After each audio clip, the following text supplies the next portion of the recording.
Party సంస్థాగత నిర్మాణం గ్రామ స్థాయి నుంచి కూడా ఇప్పటికే జిల్లా స్థాయి మండల స్థాయి సమావేశాలు ఏర్పాటు చేసుకున్నాం. ఇంకా గ్రామ స్థాయి నుంచి కూడా గ్రామ కమిటీలు సమావేశాలు కూడా జరుగుతాయి. ఇదంతా ఉద్దేశం సంస్థాగత నిర్మాణం పటిష్టంగా చేయడానికి కారణం ఏంటంటే ప్రజలకు మరింత దగ్గరగా ఉండి వారి సమస్యలకు ఎప్పటికప్పుడు ప్రభుత్వ దృష్టికి తీసుకొచ్చి వాటిని పరిష్కరించడం. అదేవిధంగా ప్రభుత్వం ఏవైతే హామీలు ఇచ్చిందో ఆ హామీలు ఇప్పటి వరకు కూడా అమలు చేయని పరిస్థితి ఉంది. మొదటి సంవత్సరం అయితే ఒక పెన్షన్ తప్ప మిగతా ఏమీ కూడా అమలు చేయలేదు.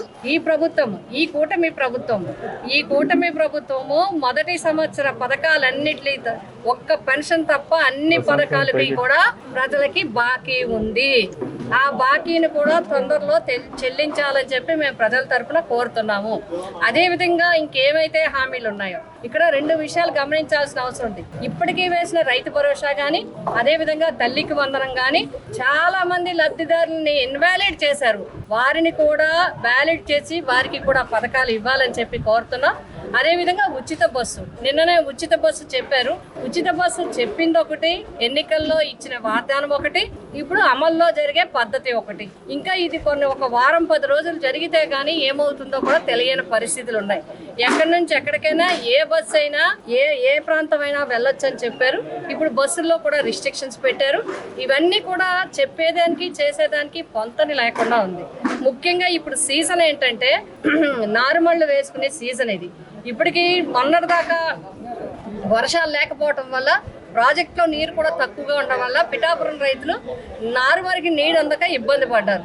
రైతులతో కోఆర్డినేట్ చేసుకుని అదేవిధంగా రైతు కమిటీలు నీటి సంఘాలతో కోఆర్డినేట్ చేసుకుని అదేవిధంగా కలెక్టర్ గారు, రెవెన్యూ అధికారులు, వ్యవసాయ శాఖ అధికారులు, ఇరిగేషన్ అధికారులతో కోఆర్డినేట్ చేసుకుంటే ఒక రకంగా ఇప్పుడు రావటం, ఈ 2 రోజుల నుంచి కొద్దిగా వర్షాలు పడడం జరుగుతుంది.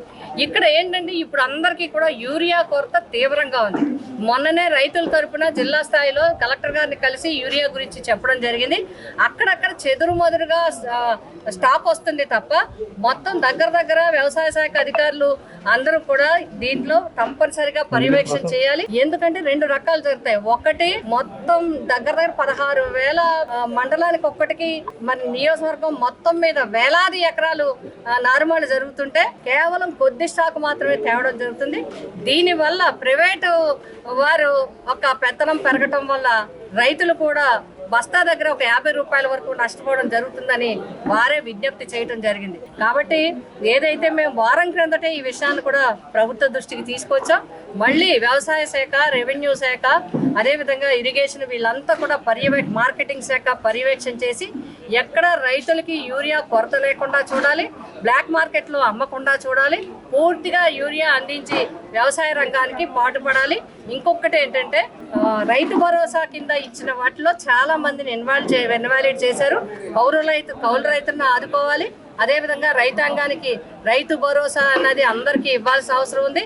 రైతులకి కూడా గత సంవత్సరం 20, ఈ సంవత్సరం 20, 40,000 ఇవ్వాల్సి ఉండగా మొన్న 7,000 ఇచ్చారు. అంటే ఇంకా 33,000 రైతులకి బాకీ ఉంది. ఆ బాకీ కూడా తొందరలోనే చెల్లించాలని చెప్పి మేము కోరుతున్నాం.